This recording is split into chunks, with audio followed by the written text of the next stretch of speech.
नमस्कार। छत्तीसगढ़ मध्य प्रदेश की खबरों में आप सभी का बहुत बहुत स्वागत है और मैं हूं आपके साथ वैष्णु सोनी। वक्त तो चला है बुलेटिन का, शुरुआत करेंगे बुलेटिन की, लेकिन उससे पहले एक नजर आज की सुर्खियों पर। रायपुर में जिला कांग्रेस का ईडी कार्यालय पर धरना प्रदर्शन। ईडी छापों के विरोध में जिला कांग्रेस आज भी जारी रहेगा ईडी कार्यालय का घेराव।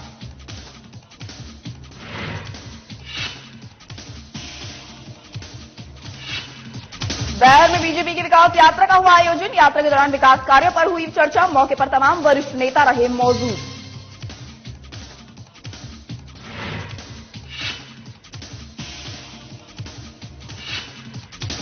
जगदलपुर में बीजेपी युवा मोर्चे ने फूका गृह मंत्री ताम्रध्वज साहू का पुतला। युवा मोर्चा मंडल अध्यक्ष पर हमले को लेकर लगाए गए आरोप। कहा कांग्रेस सरकार की शय पर हो रही ऐसी घटनाएं।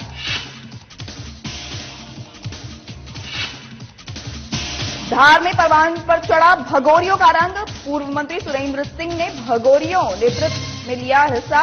मादर के थाप पर छिड़के कई राजनीतिक नेता।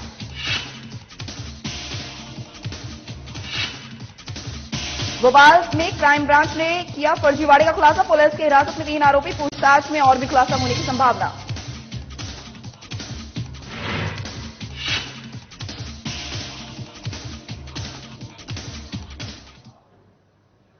वहीं अब शुरुआत करेंगे बुलेटिन की। रायपुर में कांग्रेस के राष्ट्रीय अधिवेशन से ठीक पहले आधा दर्जन से ज्यादा कांग्रेस नेताओं और 4 सरकारी महकमों में छापे के बाद कांग्रेसियों में रोष देखने को मिल रहा है। बुधवार को ईडी ने प्रदेश कांग्रेस कोष अध्यक्ष रामगोपाल अग्रवाल को बयान के लिए बुलवाया तो उनके पीछे बड़ी संख्या में कांग्रेसी ईडी के दफ्तर पहुंचे और जमकर नारेबाजी की। रामगोपाल के ईडी दफ्तर से निकलने के बाद कांग्रेसियों ने ईडी छापों के खिलाफ खुला मोर्चा खोल दिया है। आपको बता दें कि पिछले 10 दिन में कांग्रेसियों ने दूसरी बार ईडी दफ्तर घेरा है। वहीं बुधवार को कांग्रेस के महिला पुरुष कार्यकर्ता डीजे लेकर ईडी दफ्तर के सामने घेरा डालकर बैठ गए और दिन भर नारेबाजी करते रहे। वहीं गुरुवार को युवा मजदूर और शहर कांग्रेस कमेटी ईडी दफ्तर के बाहर जमकर हल्ला बोला है। कांग्रेस को जैसे हमारे वरिष्ठ कांग्रेस आदेश करेगी वैसे हम काम करेंगे, लेकिन कांग्रेस ने पिछले 1 हफ्ता पहले जब हम यहाँ 1000 युवाओं के संगम में पहुंचे थे तो ईडी को सीआरपीएफ की बड़ी फोर्स बुलानी पड़ गई थी। जिस दिन ईडी कानून दायरे के बाहर आके हमारे लोगों को परेशान करने का काम करेगी उस दिन कांग्रेस दूर हो जाएगी, सड़कों पर उतर आएगी और फिर हमें ईडी को यहाँ से वापस जाना पड़ेगा। आई संगठित धरना प्रदर्शन है जो पिछले 2 दिन से चल रहा है और ये धरना प्रदर्शन निरंतर जब तक ईडी सार्वजनिक नहीं करेगी चीजों को लेकर कि क्या प्राप्त होता है। 18 घंटे वो लोगों को टॉर्चर किया जा रहा है। घर में कार्रवाई के नाम पे बुजुर्ग महिला होती हैं, बहनें होती हैं, उन्हें 38 डिग्री टॉर्चर किया जा रहा है। और कई बात सामने आई है कि उन्हें प्रताड़ना दी जा रही है। तो पहली घटना छत्तीसगढ़ में क्यों हो रही है ये बात ईडी को बताना पड़ेगा। उसी के विरोध में अब ईडी पर किसी को भरोसा नहीं रहा, वो कुछ भी कर सकते हैं। कुछ दिन पहले घटना बता रहा हूँ, भिलाई में एक घटना हुई थी जहाँ पे ईडी का अधिकारी ने मुझे कहा कि आप अंदर यहाँ पर आसपास दिखे तो गोली मार दूंगा। इस चोरों से हमको कैसा लड़ना है ये कांग्रेस पार्टी को अच्छे से आता है और हम इस छद्म गुलामी से भी हम आजादी प्राप्त करेंगे, ये हमारा वादा है। डॉक्टर रमन सिंह का कल केस आया, हाईकोर्ट उसको खारिज कर दी है। डॉक्टर रमन बता रहे हैं दूध का दूध पानी का पानी हो गया है और सभी जांचों में भी ऐसा। रमन सिंह ने ये नहीं बताया कि अमन सिंह के मामले में भी सुप्रीम कोर्ट ने कहा है कि इनके ऊपर से जांच की जाए। जो पनामा केस है और संपत्ति अनुपातहीन संपत्ति आय से अधिक संपत्ति के मामले में जांच करना है, उसमें भी दूध का दूध पानी हो, दूध का दूध और पानी का पानी होगा और पता चलेगा कि अमन सिंह और रमन सिंह की क्या साठगांठ है, वो समझ में आ जाएगा। और आगे की अब रणनीति क्या रहेगी कांग्रेस? देखिए, जब ईडी कांग्रेस के कार्यकर्ताओं को बुलाएगी तब तक कांग्रेस पार्टी उनके साथ यहाँ कंधे से कंधा मिलाकर खड़े रहेगी और उनका विरोध करेगी। छत्तीसगढ़ में एक फेमस कहावत है, उल्टा चोर कोतवाल न डांटे। इस कहावत को चरितार्थ करने का काम केंद्र की सरकार मोदी जी ने किया है। केंद्र सरकार के खुद दोस्त लोग इतने बड़े बड़े घोटाले करके बैठे हैं और छत्तीसगढ़ राज्य ऐसा राज्य है जो एक रोल मॉडल बन चुका है। इस राज्य के नेताओं को परेशान करने का काम केंद्र सरकार द्वारा किया जा रहा है। आज हमारे नेता लगातार 3-4 दिन से ईडी दफ्तर में बुलाकर उनसे पूछताछ किया जा रहा है, कुछ नहीं मिल रहा है। उनके मोबाइल को टटोला जा रहा है, उनके जेब से रसीद को टटोला जा रहा है। उनके रसीद में क्या मिलता है? उनके घर के राशन का बिल मिल रहा है, उनके व्हाट्सएप उनके ग्रुप मोबाइल को चेक किया जा रहा है, उनके दोस्त का नाम, उनके पार्टी क्रियाकलाप ये सब मिलता है। इन सब चीजों को लेकर अगर ईडी को कुछ नहीं मिल रहा है फिर भी हमारे वहीं सूरजपुर में हुए मंडल अध्यक्ष अमन प्रताप सिंह पर जानलेवा हमले को लेकर बीजेपी युवा मोर्चा में आक्रोश देखने को मिल रहा है। आक्रोशित बीजेपी युवा मोर्चा ने 2 मार्च को जगदलपुर के गोल बाजार चौक पर कांग्रेस सरकार के विरोध में जमकर नारेबाजी की। साथ ही गृह मंत्री ताम्रध्वज साहू का पुतला दहन कर विरोध प्रदर्शन किया गया। इस मौके पर युवा मोर्चा के पदाधिकारियों ने कहा कि बीजेपी कार्यकर्ताओं के ऊपर रेत माफियाओं के हमले से राज्य की बिगड़ती कानून व्यवस्था का पता चलता है। कांग्रेस सरकार में अपराधी और माफिया बेलगाम है। जनता को सुरक्षा देने में प्रदेश की कांग्रेस सरकार पूर्ण रूप से विफल हो चुकी है।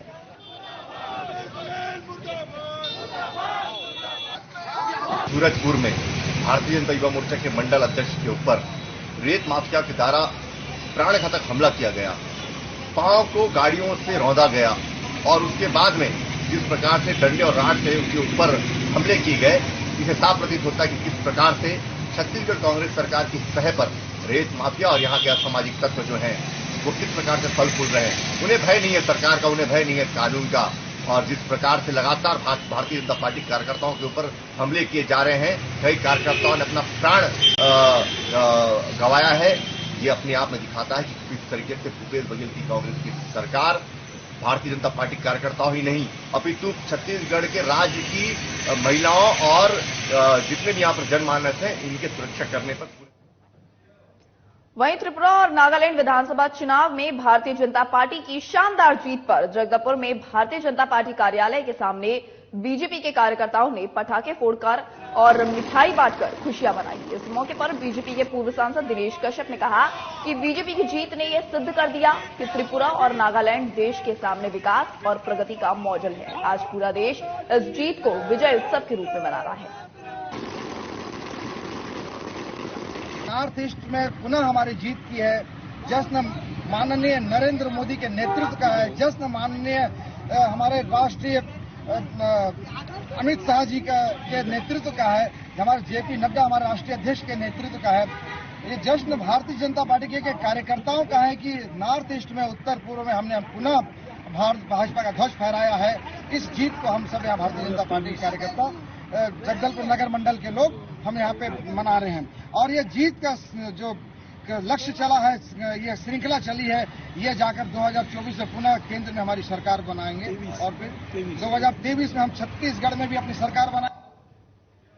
वहीं मुख्यमंत्री के निर्देश पर प्रदेश में चल रही विकास यात्रा का आयोजन नगर परिषद बैहर में भी किया गया। इस दौरान विकास यात्रा में सरकार की 5 सालों के कार्यों के बारे में जनता को अवगत कराया गया, जिसमें प्रधानमंत्री आवास योजना, पीएम स्वनिधि योजना, मुख्यमंत्री स्वरोजगार योजना, संबल योजना समेत तमाम योजनाओं के विषय पर जनता से बातचीत की गई। इस मौके पर आपको बता दें, यात्रा में तमाम वरिष्ठ नेता मौजूद रहे।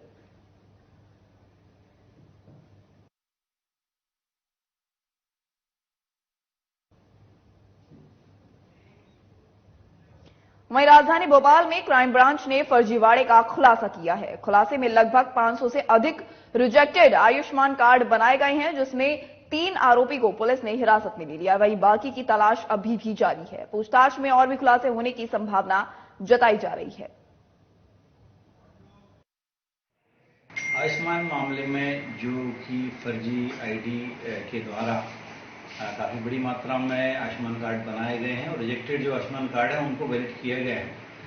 कल इस मामले में गिरफ्तारी हुई थी। उस गिरफ्तारी और पूछताछ के बाद हमें कुछ और लोगों के नाम मालूम पड़े हैं जो बीच में मीडिएटर दलाली काम करते थे, जो कि कस्टमर्स के नाम उपलब्ध कराते थे और उनका रजिस्ट्रेशन कराने के लिए ओटीपी जो था वो वैलिडेट करवाते थे। तो एक राहत करके हैं जो मुकाबले के हैं, आयुष्मान मित्र के रूप में इसने काम किया है, इसको हमने पूछताछ में लिया है। और दूसरे प्रकाश पंथी गंज बासोदा से इसको हिरासत में लिया है। इनके द्वारा काफ़ी बड़ी मात्रा में जो आयुष्मान के हितग्राहियों की डेटा उपलब्ध कराया गया है ताकि फर्जी आयुष्मान कार्ड तैयार की सके। इन दोनों को पूछताछ के बाद गिरफ्तार किया जाकर।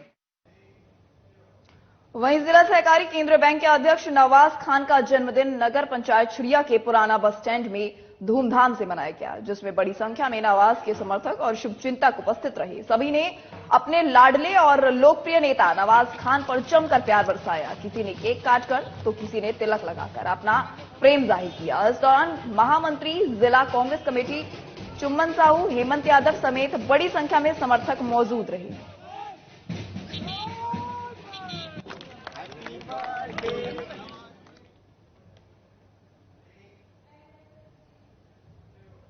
वहीं जगदलपुर में बोधघाट थाना क्षेत्र के अंतर्गत बलीराम कश्यप वार्ड निवासी राजेश कुमार को हत्या के जुर्म में 20 साल की कैद की सजा सुनाई गई है। आपको बता दें, यह सजा 2013 में सुनाई गई थी। वहीं आरोपी राजेश कुमार साल 2020 के नवंबर महीने में पैरोल अवकाश पर 14 दिनों के लिए केंद्रीय जेल जगदलपुर से बाहर निकाला और पैरोल की अवधि समाप्त होने पर फरार हो गया है।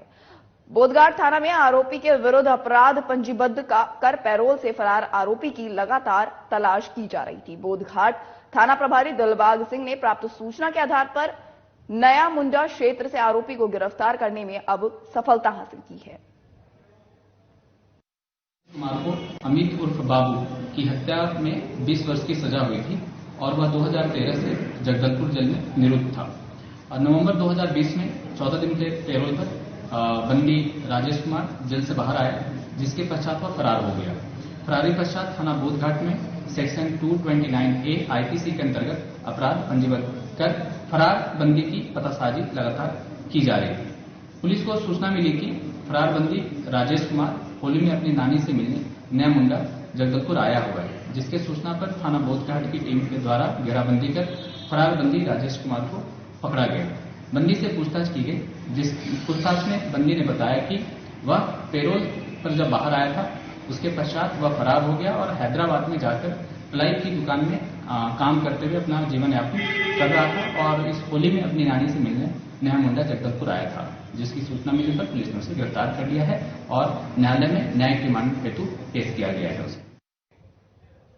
वहीं धार जिले प्रमुख आदिवासी पर्व भगोरिया इन दिनों अपने रंग में परवान चढ़ गया है। इस पर्व को मौज मस्ती का पर्व कहा जाता है। इस साल इस पर्व की विशेषता यह रही है कि मध्य प्रदेश के सांस्कृतिक विभाग के अलग अलग जिलों से आदिवासी नृत्य दल पहुंची हैं। विधानसभा चुनाव के नजदीक आते ही इस बार भगोरिया पर्व राजनीतिक रंग पर भी चढ़ते हुए दिखाई दे रहा है, जहां एक ओर कांग्रेस के पूर्व मंत्री सुरेंद्र सिंह बघेल भगोरिया नृत्य करते हुए दिखे, तो वहीं दूसरी तरफ बीजेपी के प्रदेश सचिव जयदेव सिंह ने भी इस पर्व में बढ़ चढ़कर हिस्सा लिया। हमारे आदिवासी समाज का उत्साह का त्योहार है और निश्चित रूप से होली में भगोरिया पर्व मनाया जाता है और विशेष पर हमारी समाज को इसको उत्साह के रूप में मनाया जाता है। और आज आप जिस तरह से देख रहे हैं, हर प्रकार के नृत्य यहाँ पर उपस्थित है। मैं प्रदेश की भारतीय जनता पार्टी की सरकार शिवराज जी को भी धन्यवाद देता हूँ कि उन्होंने संस्कृति विभाग से भी नृत्य को यहाँ पर भेजा है भगोरिया पर्व मनाने के लिए। और निश्चित रूप से आज पूरे धार जिले में उत्साह के रूप में भगोरिया पर्व मनाया जा रहा है और माननीय मुख्यमंत्री जी भी 6 तारीख को बालीपुर में पधार रहे हैं। ये निश्चित रूप से पूरे देश में आदिवासी समाज को संस्कृति को दिखाने के लिए अलग अलग जिलों से भी यहाँ पर बुलाए गए, क्योंकि उनको संस्कृति के बारे में पता चले, जो हमारे आदिवासी समाज में जिस तरह से उत्साह के रूप में मनाया जाता है। अलग अलग क्षेत्र के बैतूल से भी आए हैं, डिंडोरी से भी आए, तो वहाँ के संस्कृति, यहाँ की संस्कृति को देखने के लिए वहाँ का नृत्य दल आया है। हर वर्ष भगोरिया डही में बहुत हर्षोल्लास से मनाया जाता है। न केवल डही, आसपास की जितने भी गांव हैं वहाँ से लोग आते हैं, पर्व मनाते हैं, खरीदारी करते हैं। और ये मान लीजिए आज के बाद से होली का पर्व शुरू हो गया है। मैं भगोरिया और होली की अपनी जनता को, कृषि की जनता को, प्रदेश की जनता को बहुत बहुत शुभकामनाएं देता हूँ। देखिए, परंपरा जो है उस परंपरा को लेके आदिवासी समाज चलता है। हर वर्ष नया कुछ न कुछ नया होता है और हर वर्ष हम पूरा प्रयास करते हैं कि आदिवासी संस्कृति से ये पर्व मनाया जाए। वहीं सागर के ऐतिहासिक धरोहर लाखा बंजारा के बलिदान का प्रतीक सागर झील के पुनरुद्धार के कार्य स्मार्ट सिटी के तहत करोड़ों रुपए की लागत से शुरू किया गया। शुरुआती दौर में तो जमकर झील के कार्य में गति से देखी गई, लेकिन समय के साथ इसका काम भी अब सुस्त पड़ गया है। झील की दुर्दशा साफ बयां कर रही है कि इसके कायाकल्प किस तरह हो गया है। क्षेत्र के आसपास अतिक्रमण भी जस का तस बना हुआ है। जिस तालाब के सुंदर रूप का जो सपना दिखाया गया था, उसको लेकर अब सवाल खड़े हो रहे हैं। राजनीतिक संगठन भी झील की वास्तविक स्थिति पर मौन बैठ तमाशा देख रहे हैं। ऐसे में झील का अस्तित्व पूरी तरह से खत्म होने की दहलीज पर पहुंच चुका है, जिस पर शहर के आम लोगों के मन में आक्रोश पनप रहा है। तालाब का स्मार्ट सिटी अपने हिसाब से कार्य कर रही है, शासन में अपने हिसाब से अनुदान दे रहा है। अब स्मार्ट सिटी अपने हिसाब से काम कर रही है तो वो अपनी सुविधाएं जैसी जैसी जुटाती है, जैसी जैसी व्यवस्था उसको लाभ होगा वो अपने हिसाब से करती है। अब बरसात आती है या गर्मी आती है तो प्रशासन या नगर निगम स्मार्ट सिटी अपनी नालियाँ, अन्य नियम और रोड का काम भी गतिशील तो है, चल रहा है, बढ़िया है। नहीं तो परंतु तालाब का जो काम है वो चल तो रहा है, परंतु वो अपने स्मार्ट सिटी अपने हिसाब से चला रही है। देखिए, पूर्व में देखा वो उसमें भी दुर्दशा थी उसकी, लेकिन अभी जो कायाकल्प का काम चल रहा है तो अभी तो अपन ये मान सकते हैं कि कायाकल्प का काम चल रहा है। उसके बाद में भी इसकी बेस्ट होती है तो बढ़िया है, लेकिन जो काम को देखते हुए काम अच्छा ही होगा। सिल्ट जो थी अलग हुई थी, लेकिन ज्यों की तो दिख रही है। सिल्ट कितनी कहाँ अलग हुई कहाँ पिछली उसको अंतर रहे, लेकिन उसमें सिल्ट जो भी तो दिख रही है काम में उसको समझ नहीं खुदाई तो उस साइड हुई है, लेकिन ये जलकुंभी का जो हैगा ये पानी भरा हुआ है, तो ये तो जब तक ये पूरा लेवल नहीं होगा जब तक तो ये ऐसा ही होती रहेगी। क्योंकि अभी जो साफ हुआ था, मुख्यमंत्री जी आए थे सागर में, उस समय मशीन ने साफ किया था, लेकिन वो करीब 4-5 महीने बाद में फिर ये जो वहीं प्रदेश में शिक्षा का स्तर उठाने के लिए सरकार स्कूली बच्चों को सभी सुविधाएं देने का लाख दावा कर ली, लेकिन आज भी सरकारी तंत्र की हकीकत कुछ और ही है। आपको बता दें, मौजूदा शिक्षा सत्र 2022-23 खत्म होने को है, लेकिन जिले के प्राथमिक और मिडिल स्कूल के करीब 60,000 बच्चों को इस सत्र को स्कूली ड्रेस अभी तक नसीब नहीं हुई है। वहीं जिम्मेदार अधिकारी इस पर अब भी रटा रटाया और गैर जिम्मेदाराना बयान दे रहे हैं। इस मामले की जानकारी जब रायसेन कलेक्टर को दी गई तो उन्होंने बताया कि ड्रेस को स्व सहायता समूहों के माध्यम से बनवाया जा रहा है। जल्द ही स्कूलों में ड्रेस बंटवा दी जाएगी। हमारी पिछले साल की जो यूनिफॉर्म थी ना वो फंस गई है, इस साल मुझे अभी मिली नहीं है। सर ने कहा कि वो आई नहीं, वो मतलब आई नहीं है, उनने अभी मिली नहीं हमको। किताबें वगैरह मिली? किताबें पूरी सब्जेक्ट की मिली है हमको। हमारी ये यूनिफॉर्म पिछली साल की है, हमें यूनिफॉर्म पहनकर आना अच्छा लगता है, इसलिए हम ये यूनिफॉर्म पहनकर आए। इस साल की यूनिफॉर्म अभी मिली नहीं है। हमने बोला था सर मैडम से, लेकिन अब पता नहीं आई नहीं है यूनिफॉर्म इस साल, क्योंकि इस साल की यूनिफॉर्म नहीं है तो पिछले साल की यूनिफॉर्म थी तो वो फट गई। सर आपको यूनिफॉर्म मिली नहीं है? नहीं सर। देखिए, जो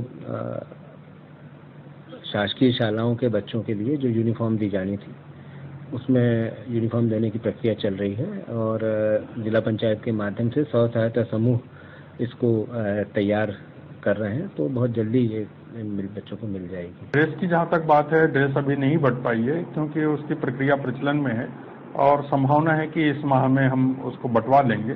पुस्तकों की जहाँ तक बात है कि पुस्तकें हमारी 100% बच्चों को मिल गई हैं, ऐसा कहीं नहीं होगा कि यहाँ बच्चों को किताबें नहीं मिली। वहीं रायसेन जिले के उदयपुरा में पदस्थ तहसीलदार सही शत्रुघ्न सिंह का एक वीडियो सोशल मीडिया पर काफी तेजी से वायरल हो रहा है, जिसमें राष्ट्रीय किसान संगठन के किसानों से बात हो रही है और किसानों के एक सवाल पर शत्रुघ्न सिंह का अजीबोगरीब जवाब सामने आया है। शत्रुघ्न सिंह चौहान का वीडियो वायरल होने मामले में जिला कलेक्टर अरविंद दुबे ने बड़ी कार्रवाई की है। तहसीलदार शत्रुघ्न सिंह को पद से हटाकर मोतीलाल आहिरवार को पदस्थ किया गया है। देखिए, आज एक सोशल मीडिया में तहसीलदार उदयपुरा का एक वीडियो वायरल हुआ था जिसमें कि वो करप्शन को जस्टिफाई करते दिख रहे थे। यह अत्यंत ही घोर अनुशासनहीनता है और सीसीए रूल्स के अगेंस्ट है, तो तत्काल उनको पद से हटा के यहाँ कलेक्ट्रेट में अटैच कर लिया और जिस भी लिपिक के बारे में शिकायत थी उसके खिलाफ निलंबन की कार्रवाई की गई है और भी सीसीए रूल्स के तहत जो भी कार्रवाई होगी वो संबंधित अधिकारी पे की जाएगी। वहीं सागर में महिला कांग्रेस ने इंदौर की प्रिंसिपल विमुक्ता शर्मा की पेट्रोल डालकर हत्या के मामले में आरोपी को फांसी की सजा देने की मांग की है। इसी को लेकर शहर में कैंडल मार्च भी निकाला गया। लोगों ने घटनाक्रम को लेकर सरकार की लचर कानून व्यवस्था पर भी जमकर निशाना साधा है। साथ ही मुख्यमंत्री शिवराज सिंह चौहान के उस दावे पर भी सवालिया निशान खड़े हो रहे हैं जिसमें वह प्रदेश में महिलाओं की सुरक्षा की बात करते हुए नजर आती हैं। बता दें, महिला कांग्रेस के तत्वाधान में आयोजित कैंडल मार्च कांग्रेस कार्यालय से शुरू होकर प्रतिमा स्थल तक पहुंचा, जहां प्रिंसिपल विमुक्ता शर्मा की श्रद्धांजलि देते हुए लोगों ने इस घटनाक्रम को तीखे शब्दों में निंदा कर आरोपी को फांसी की सजा देने की मांग उठाई है। कैंडल मार्च इसलिए निकाला महिला कांग्रेस के और विभा पटेल के निर्देश में इसलिए निकाला जा रहा है क्योंकि जो महिला बीएमसी में प्रचार प्रिंसिपल थी, उनके भूतपूर्व जो उनके छात्र हैं उनके द्वारा पेट्रोल डाल के जो आशुतोष अभियुक्त है उनने डाल के जो जलाया है, तो खुले तौर पे ऐसी मनमानी कि उनको मार के जला दिया गया और पुलिस से वो करती रही। तो हम ये चाहते हैं कि जो मुल्जिम है उसको फांसी की सजा दी जाए, जिससे आतंक जो फैल रहा है उसको थोड़ी सी उसमें कमी आए। वही हमारा कहना है कि शिवराज जी मामा जी ये तो देते हैं बहनों की सुरक्षा, लाडली होना, ये सब तो चालू कर रहे हैं, लेकिन जो सबसे महत्वपूर्ण चीज है सुरक्षा महिलाओं की, वो तो उसमें कोताही बरती जा रही है। जहाँ तहाँ बलात्कार हो रहा है, मारा जा रहा है। अभी फिर महीने में 3-4 घटनाएं बलात्कार की बच्चियों के साथ, जो अजन्मी बच्ची हैं जो बिल्कुल उनके साथ बलात्कार की घटना हुई है। अभी छिंदवाड़ा में घटनाएं हुई है। तो ये क्या है, ये सुरक्षा महिलाओं की नहीं होगी तो कैसे महिलाएं। वहीं कवर्धा में पंडरिया पुलिस ने शातिर चोरों को पकड़